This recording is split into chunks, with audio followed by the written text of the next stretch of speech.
Mark Kaboly of The Athletic, and I love busting Mark Kaboly, so I'm very excited to talk about this. Named Russell Wilson as the player to watch for the Pittsburgh Steelers during OTAs and minicamp. I get it. Russell Wilson is the guy. He's the leader of this offense. I had to rock the shirt today because we're talking about Russell Wilson. He probably is the biggest, most important piece to the Pittsburgh Steelers this season, and you want to see how good he does. My thing is twofold. I have another name for you, but first, the reason I'm not excited or naming Russell Wilson as the guy to watch at Steelers OTAs and minicamp is because it should not be difficult to look good in OTAs and minicamp as a quarterback. Everybody looks good. Kenny Pickett looked good. Mason Rudolph was the only quarterback to ever not look good, but that's just because he was checked down Mason, and he never threw more than 10 yards, and that's just who Mason Rudolph was. All respect to him. The only two quarterbacks that I've ever seen not look good at OTAs and minicamp, Mason Rudolph, Chris Oladokun. And I'm sorry, but if Russell Wilson looks as bad as Chris Oladokun, yeah, he's the player to watch, but he's also the player to get rid of as fast as humanly possible because it's just not going to work out.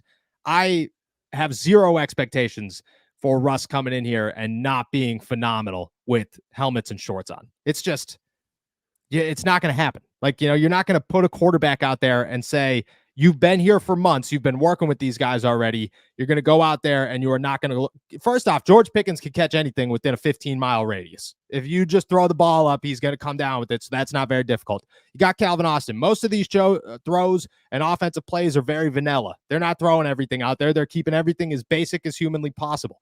It's just not hard to look good as a quarterback. You want to know who I am looking at? You want to know who my eyes are going to be glued to? Justin Fields.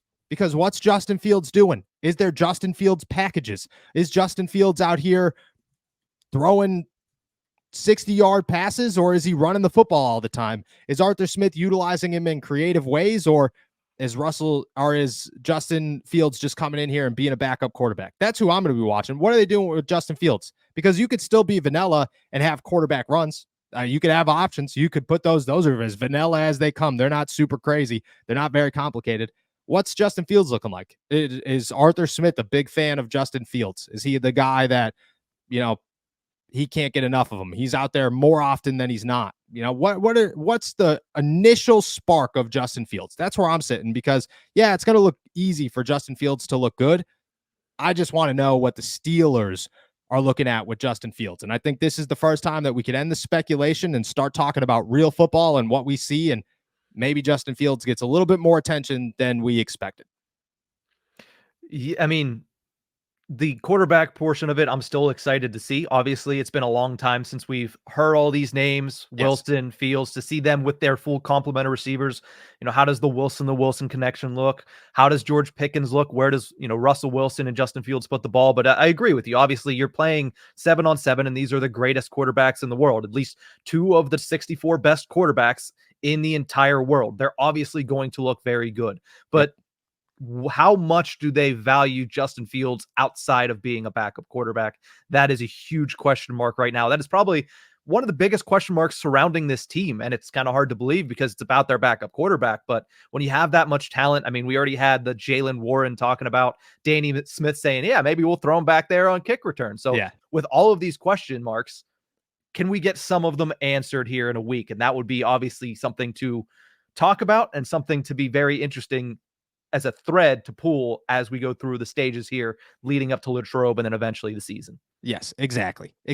Just like where's the starting point for Justin Fields? That's where I want to know. Where's the starting point? And on top of that, you got a bunch of Bears coaches talking smack, saying that Justin Fields stinks and he takes forever to read an offense, and he's really late on throws. Okay, like, is that going to show itself, or is he going to be really bad? Is he going to have a terrible release? Is he always going to be behind on his wide receivers? Like, I don't expect that from Russell Wilson. He's a Super Bowl winning quarterback. He's a guy that he's a 9-time Pro Bowler. He's done this. This Justin Fields has not done this, and I would like to see where the starting point of Justin Fields is. That's where my eyes are glued to, and then obviously George Pickens as a wide receiver 1 and everybody else. But when it comes to the offense, what is the connection between Justin Fields and that coaching staff, and how high are they actually on him? Where is pole position for Russell Wilson? Is it all the snaps but 5, or is it half the snaps? Where are we sitting with that? That's where I am going to be watching. That's where my eyes are going to be glued to, at least during OTAs and minicamp.